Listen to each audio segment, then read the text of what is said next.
आप जब अयोध्या का नाम ले रहे हैं, अयोध्या की जनता का मैं धन्यवाद देता हूं। अयोध्या की जनता का दुख दर्द आपने भी समय समय पर देखा होगा। उन्हें जो उम्मीद थी वहां की जनता को, जिस तरह के सरकार का कामकाज था, लोगों को मुआवजा नहीं दिया सही जमीन का, लोगों के साथ अन्याय किया, आपने मार्केट की कीमत से जमीनें नहीं ली उनकी।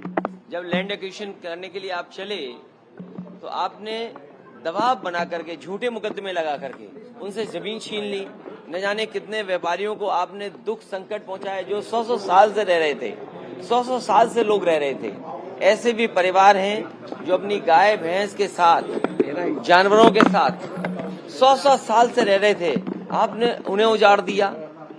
आप किसी पुण्य काम के लिए आप गरीबों को उजाड़ रहे हैं। तो इसीलिए मैं समझता हूं अयोध्या और आसपास की जनता ने भारतीय जनता पार्टी के खिलाफ मतदान किया। मुख्यमंत्री आ जा रहे हैं, योगी आदित्यनाथ दिल्ली आ रहे हैं सर, उनको तलब किया गया। तो अगर दिल्ली आ रहे हैं तो मेरा आपसे निवेदन है, दिल्ली में रोक लो, यूपी क्यों भेजते हो वापस? सर अब आपकी सीट जो विधानसभा की सीट है उससे कौन चुनाव लड़ेंगे? हैं? आपका मन हो तो बताओ, हम लड़ा दें आपको भी। अभी कोई स्थिति आप देखते हैं इंडिया गठबंधन की? मैंने आपसे कहा कि खुश करने से सरकारें बन रही हैं, तो कोई खुश और भी कर सकता है। सर कल खड़गे जी ने कहा वेट एंड वॉच। अभी उम्मीद बाकी है। कल खड़गे जी ने कहा वेट एंड वॉच। लोकतंत्र में और गिनती जब होती है तो आस और उम्मीद कभी खत्म नहीं होनी चाहिए।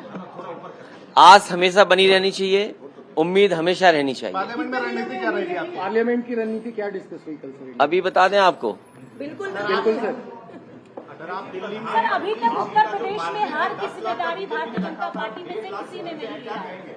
मैं एक बार फिर अपने मीडिया कर्मियों का धन्यवाद देता हूं, क्योंकि जो मैं लगातार कहता था कि मंत्रिमंडल बदल जाए, मीडिया मंडल बदल जाए, कुछ चीजें नहीं बदल पाई हैं।